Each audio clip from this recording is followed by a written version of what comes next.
Imagina só, uma pilha, sei lá, milhares de papéis para organizar. Ou pior, colocar em ordem alfabética o nome de cada aluno numa escola enorme. Como é que a gente faria isso do jeito mais rápido possível? Parece um desafio e tanto, né? Bom, hoje a gente vai dar uma olhada num algoritmo que é famoso justamente pela velocidade nessas horas, o Quicksort. A ideia aqui é entender qual a sacada por trás dele, por que ele costuma ser tão eficiente, sabe? E também qual a real importância dele, onde ele está rodando por aí, talvez sem a gente nem perceber. Ótima pergunta para começar. Porque, olha, o Quicksort mudou mesmo o jogo da ordenação. Ele é um exemplo clássico daquela estratégia de dividir para conquistar. A ideia central é, não tenta arrumar tudo de uma vez. É muito complicado se for muita coisa.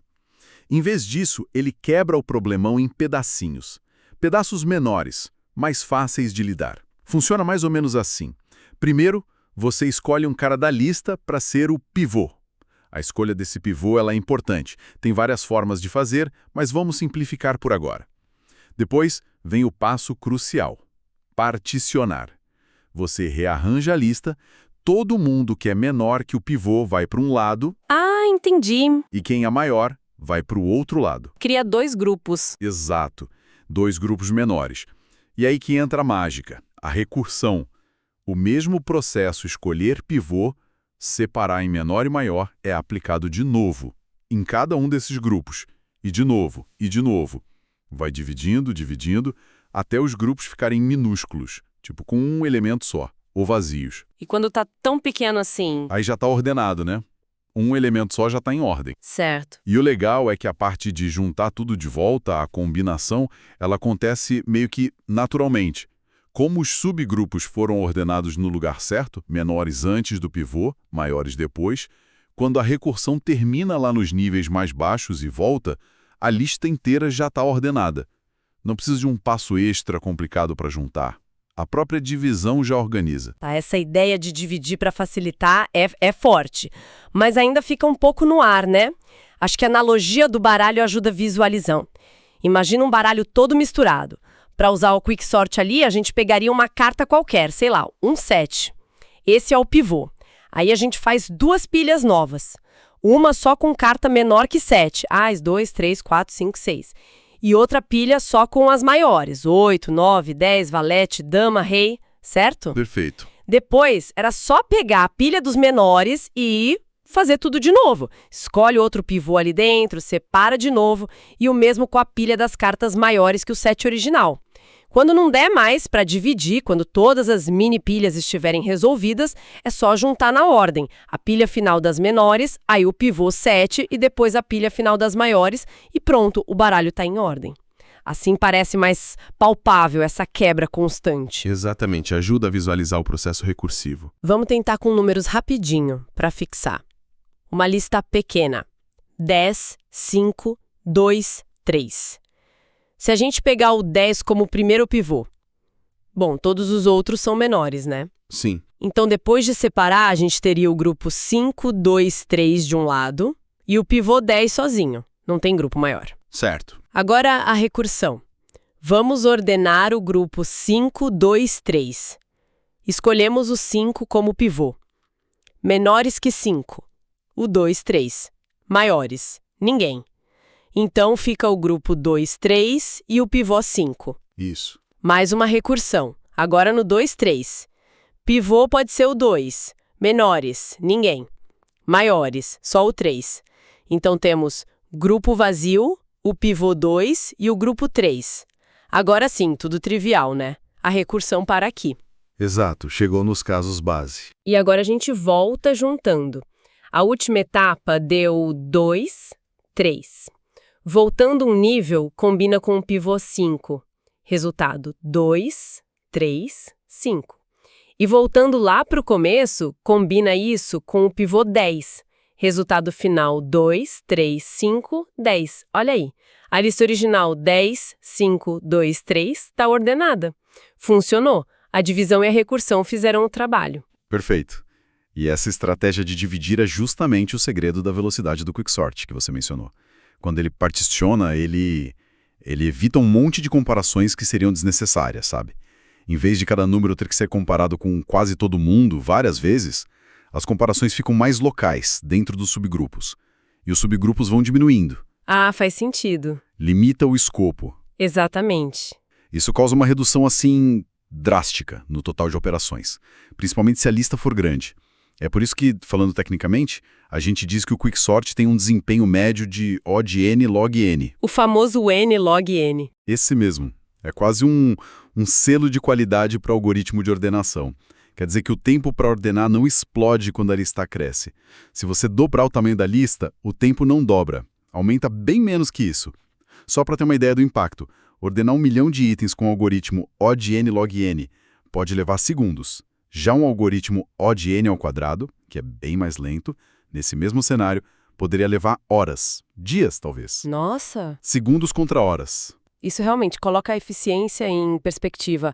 Mas você falou desempenho médio. Tem pegadinha aí. Quer dizer que nem sempre ele é essa maravilha. Tem sim. Existe o que a gente chama de pior caso do Quicksort. E aí a complexidade vira O de N ao quadrado, igual ao algoritmo lento. Ah, Isso acontece se a escolha do pivô for consistentemente ruim, tipo muito ruim mesmo.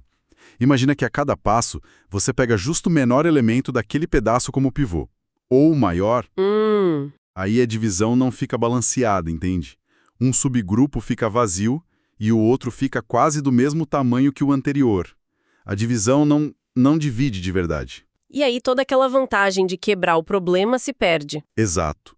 A mágica da divisão some, e ele acaba fazendo um número de comparações parecido com os métodos mais lentos. Puxa, então mesmo sendo famoso pela rapidez, tem um risco real dele ficar lento. Isso não o torna meio arriscado para usar em sistemas importantes, onde a velocidade é crítica? É uma preocupação válida sim. Mas, assim, na prática, esse pior caso é bem raro de acontecer. Existem truques, estratégias inteligentes para escolher o pivô. Por exemplo, em vez de pegar sempre o primeiro, você pode pegar um elemento aleatório. Ah, aleatório ajuda. Ajuda muito. Ou usar uma técnica chamada mediana de 3. Olha o primeiro, o último e o do meio da lista, e escolhe o que tiver o valor intermediário para seu pivô.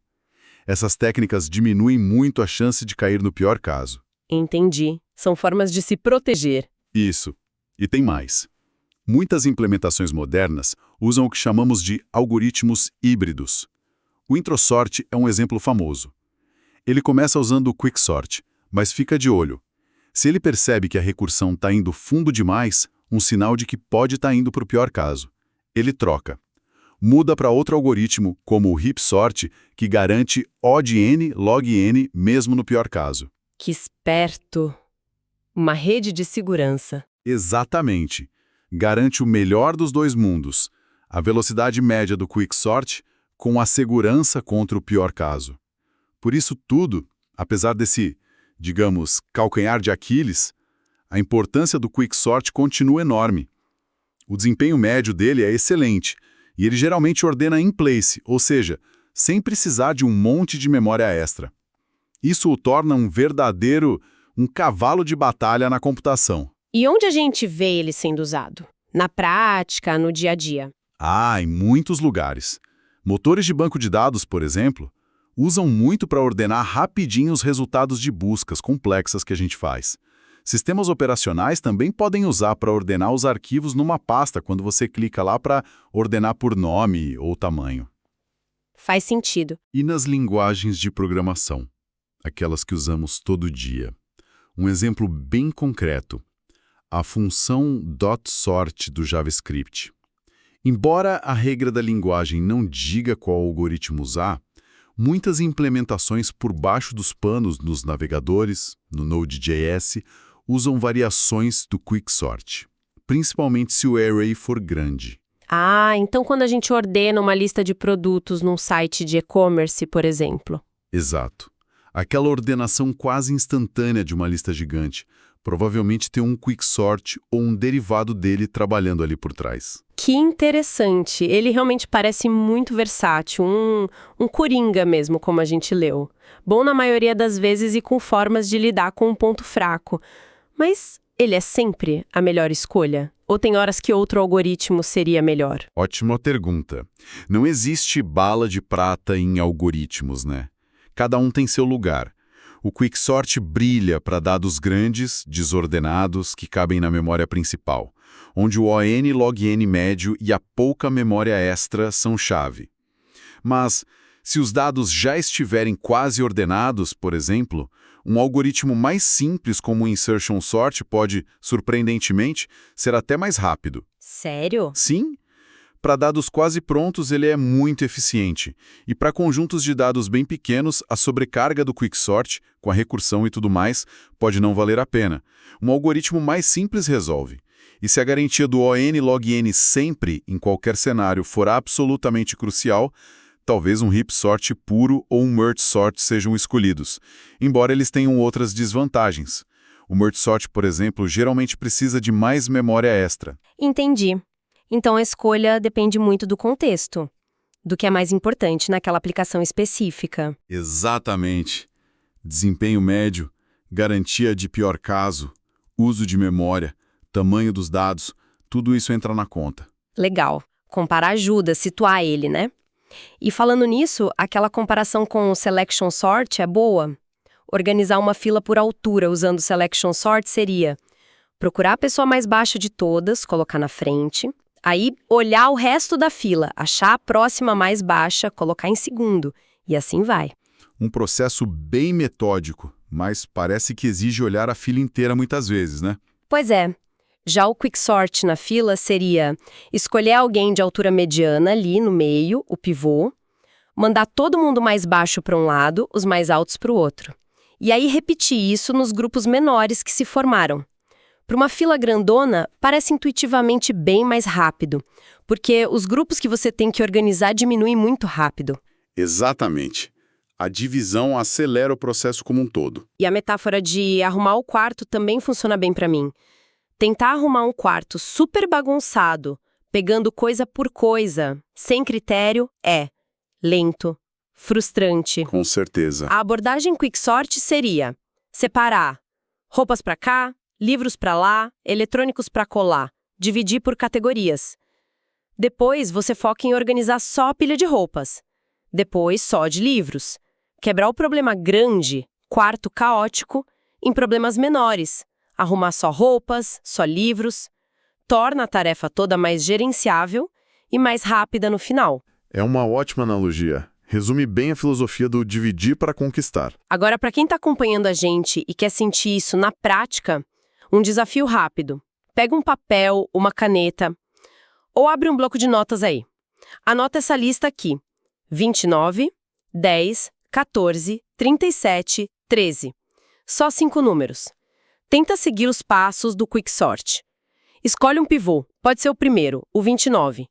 Separe em menores e maiores. Menores que 29. 10, 14, 13. Maiores, só o 37. Isso, e agora? Aplica de novo, recursivamente, no grupo dos menores, 10, 14 e 13. Vê se no final chega na lista ordenada, 10, 13, 14, 29 e 37. Fazer na mão, mesmo com poucos números, ajuda muito a pegar o jeito, a internalizar a lógica. Com certeza. A prática leva à compreensão. E depois de fazer com 5 números, vale a pena dar uma parada e pensar na escala. Imagina aplicar essa mesma lógica, não para 5, mas para 1 milhão de itens. Ou, sei lá, 1 bilhão de registros num banco de dados gigante. Aí a coisa muda de figura. É aí que a diferença entre ON log N e ON ao quadrado se torna brutal. E o poder de um algoritmo eficiente como o Quicksort fica escancarado.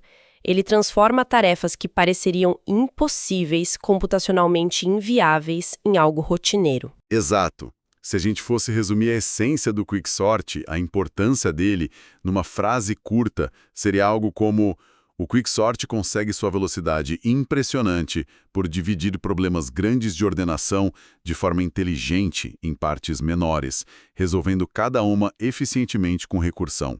E isso torna, assim, fundamental para o desempenho de um número enorme de aplicações que a gente usa. A inteligência está na forma de quebrar o problema. Uma quebra inteligente. E sabe, isso me leva a um pensamento final. Uma provocação, talvez. Essa estratégia central do Quicksort, o dividir para conquistar, será que ela serve só para ordenar números? Onde você quer chegar?